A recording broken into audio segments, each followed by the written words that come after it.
வணக்கம், இது உங்கள் சிவி ஜோன். எல்லாரும் எப்படி இருக்கீங்க? இப்போ பார்த்தீங்கன்னா ஒரு சம்பவம் நடந்துச்சு. அதாவது முரண்பாடு இந்த ஜெஃப்ரி ஃபேமிலிக்கு வந்து அதே கொஸ்டின் கேட்கப்பட்டுச்சு. அதில் வந்து ஜெஃப்ரியோட அம்மா யாரை தாக்குறாங்க அப்படின்னா ஜாக்லினை தாக்குறாங்க. நம்மளுக்கே ஷாக்கிங்காக இருந்துச்சு. பட் அது வந்துட்டு எதிர்பார்த்த விஷயங்கள் தான்.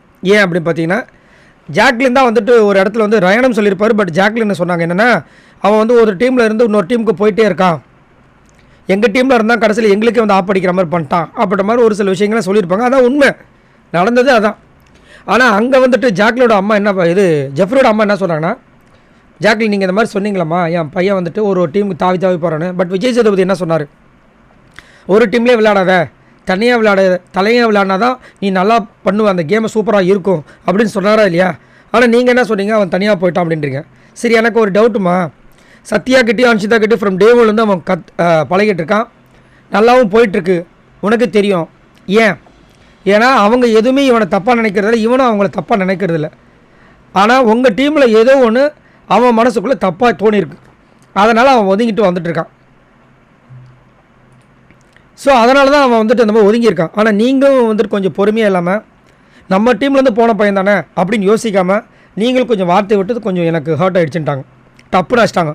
அதாவது நேற்று ஒருத்தர் சொன்ன விஷயத்தை தான் இங்கே வந்து பாலிஷாக சொல்கிறாங்க.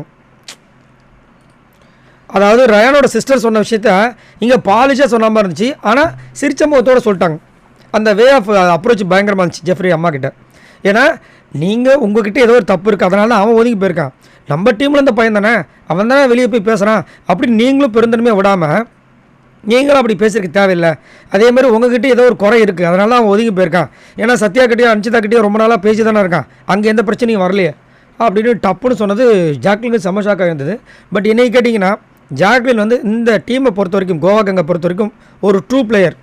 அதாவது பிக் பாஸ் கேமை சொல்லலை, அதில் வந்து ஒரு ட்ரூ பர்சன். அந்த கேங்குக்கு உண்மையாக இருந்தவங்க தான், அது வந்து மாற்றக்கிறது கிடையாது.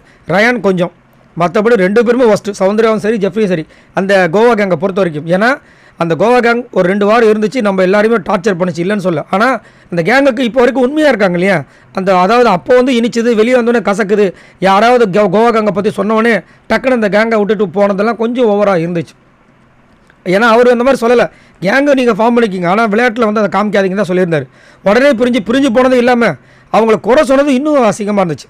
எல்லார்கிட்டையும் போய்ட்டு ஜெஃப்ரி வந்து பவித்ரா கிட்ட போய் சொல்கிறது, நிறைய பேர்கிட்ட சௌந்தர்யா கிட்ட சொல்கிறது, அதைத்தான் வந்து நேற்று வந்து சௌந்தர்யோட அம்மாவும் சொன்னாங்க. சூப்பராக இருந்துச்சு. சரி, நீங்கள் உங்களோட கருத்துக்களை சொல்லுங்கள். இங்கே முரண்பாடு அப்படின்ற விஷயங்களில் ஜெஃப்ரியோட அம்மா ஜாக்லினை தாக்கின விஷயங்களை எப்படி பார்க்குறீங்க? மறக்காமல் கமெண்ட்ஸ் பண்ணுங்கள். பாய் நண்பர்களே.